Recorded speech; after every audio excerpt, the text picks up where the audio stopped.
Sir जैसे आपने बोला कि राहुल गांधी जी की एक इमेज बनी हुई थी कि वो सीरियस पॉलिटिशियन नहीं है, बट जैसे उन्होंने अभी यात्रा करी ट्रक पे, या जैसे आम आदमी के घर जाकर उन्होंने खाना खाया, इलेक्ट्रीशियन की जो भी मैकेनिक की उन्होंने वो करा, उससे कांग्रेस के वोटिंग्स पर इम्पैक्ट पड़ सकता है क्या अभी जो 2024 के इलेक्शंस होंगे? मुझे तो एक समझ नहीं आता कि जब पॉलिटिशियन किसी गरीब के घर जाता है तो वहाँ कैमरा कैसे पहुँच जाता है।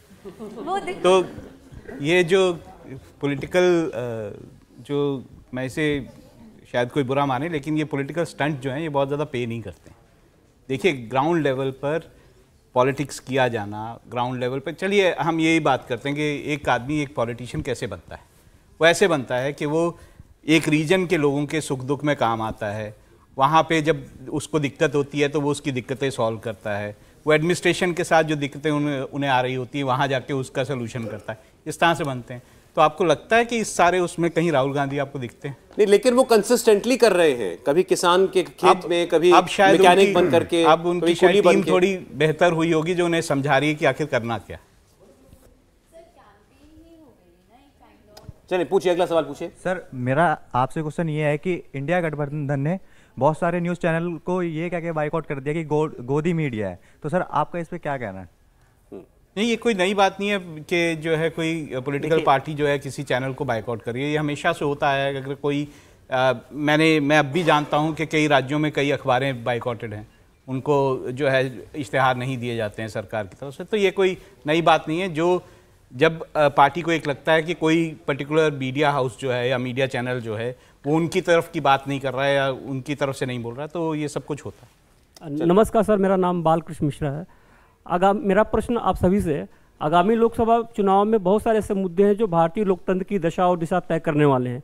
उनमें एक मुद्दा अभी देखने को हाल में मिल रहा है कि जो ओल्ड पेंशन स्कीम लागू करना है, इसको कांग्रेस बहुत अच्छी तरीके से उठा रही है, इवन राजस्थान में लागू भी कर दिया है, लेकिन इसमें बीजेपी का स्टैंड क्लियर नजर नहीं आ रहा। क्या आपको लगता है कि इसके वजह से बीजेपी को कुछ नुकसान उठाना बीजेपी का स्टैंड क्या है ओपीएस पर? ओपीएस पर कांग्रेस और भारतीय जनता पार्टी दोनों का स्टैंड यही है कि ओपीएस फ्रॉड और फ्लॉड आइडिया है। और जब मैं कह रहा हूं फ्रॉड और फ्लॉड आइडिया है तो उसको समझिए, इस 142 करोड़ के देश में सिर्फ 2.5 करोड़ लोग हैं जो नौकरी करते हैं केंद्रीय संस्थानों में। 1994 में 12.5% था, 2012 में 8.5% रह गया, यानी 100 में 8.5 लोग। एक तो पहले ये समझिए। दूसरा, मेरा ये मानना है कि इस देश की सरकारों को, नौजवानों को, जब वो काम कर रहे हैं तो वो खूब कमाएं और उस वक्त उनकी इतनी समझ बने कि वो अपनी आगे की जिंदगी बेहतर कर सकें। मुझे लगता है कि देश के नौजवानों को और सरकारों को उधर काम करना चाहिए। बीजेपी की पॉलिसी बहुत क्लियर है, वो न्यू पेंशन स्कीम की बात करती है। ओपीएस की बात जब हम करते हैं तो हम शायद पीछे ले जाने की बात करते हैं और हम उस बर्डन की बात कर रहे हैं जो अनवायबल है, चल ही नहीं सकता। देखिए, इसको बड़ा मुद्दा बनाने की कोशिश की जा रही है और राज्यों के चुनाव में ये ऐसा लगता है कि ये काम कर रहा है कांग्रेस पार्टी के लिए। हिमाचल में किया, इसमें कोई शक नहीं है, इसलिए अलग अलग राज्यों में भी इसको रिपीट करने की बात की जा रही है। राजस्थान में, छत्तीसगढ़ में भी लागू इसको कर दिया गया है। लेकिन बार बार बताना चाहिए इस बात को, मोंटेक सिंह आलूवालिया जो कि प्लानिंग कमीशन के डिप्टी चेयरमैन हुआ करते थे कांग्रेस की सरकार के समय में, किसी भी तरीके से बीजेपी के समर्थक नहीं, उन्होंने ओल्ड पेंशन स्कीम को दोबारा लागू करने के बारे में उसके लिए कहा था, it is a recipe for financial bankruptcy. अगर सरकार दिवालिया होना चाहती है तो वो सब जगह ओल्ड पेंशन स्कीम लागू कर सकती है। लेकिन एक ऐसा आइडिया जिसके बारे में कोई सीरियस आदमी ऐसी बात कह रहा है तो वो जाहिर है कि पार्टी में बैठे लोगों को भी मालूम है, फिर भी आप उस चीज को पिच कर रहे हैं। देखिए, हिमाचल में ये मुद्दा शायद इसलिए काम किया कि हिमाचल में हर घर में ऐसा माना जाता है कि हर घर में एक आदमी जो है वो सरकारी नौकरी है, तो शायद इसलिए वहां पे ये मुद्दा काम किया है। लेकिन ये जरूरी नहीं है कि सब राज्यों में ये मुद्दा काम करे। दूसरी एक चीज आपको और बता दें कि आपके विचार से ज्यादा पढ़े लिखे लोग ज्यादा वोट करते हैं कि कम पढ़े लिखे लोग? कम पढ़े लिखे लोग, ठीक है। आपके हिसाब से कम पढ़े लिखे लोग ज्यादा नौकरी पाते हैं कि ज्यादा पढ़े लिखे लोग? सिंपल सी बात है, ज्यादा पढ़े लिखे लोग, क्योंकि क्वालिफिकेशन निर्धारित होती है। आप अगर उठा के देखिएगा, इलेक्शन के आंकड़े जब जारी होते हैं तो उसमें सर्विस क्लास वोटर करके एक कॉलम होता है वोटर्स का, ठीक। वो अपने कुल जितनी उनकी पॉपुलेशन होती है सर्विस क्लास वोटर की, सर्विस क्लास वोटर वो होता है जो सर्विस में होता है, जो अभी रिटायर नहीं हुआ है लेकिन कल वो रिटायर होगा।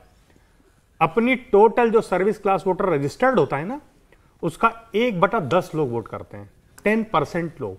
आपको लगता है कि किसी पॉपुलेशन के 10% लोग जो है वोट करें जो कि टोटल पॉपुलेशन का 10% है, वो गेम चेंजर हो जाएंगे किसी भी स्टेट या इलेक्शन के लिए? नहीं होता है। नहीं तो फिर पार्टियां क्यों उसको उतना बढ़ा चढ़ा के पेश करती हैं? हाँ, पॉलिटिकल पार्टी उसलिए उसको बढ़ा चढ़ा के वोट करती है क्योंकि देखिए, पॉलिटिकल पार्टी तो बूंद बूंद से सिंधु बना है वाली जिसे कहते हैं थ्योरी को समझती है। ठीक, वो किसी को भी नाराज नहीं करना चाहती। ठीक, कांग्रेस के जितने भी स्टेट्स में, कांग्रेस के कम से कम 6 या 7 स्टेट्स में अपने दम पे गवर्नमेंट है। क्या वो सारे स्टेट्स में ओपीएस को लागू कर चुकी है? क्या उस तरीके से फिर से दे रही है क्या? तो अगर आप इतने कमिटेड है तो दे के एग्जाम्पल सेट करिए ना। संभव नहीं है। अब इंडिया टीवी हर वक्त हर जगह डाउनलोड करने के लिए सर्च करें India TV news Google play store या ऐप स्टोर पर।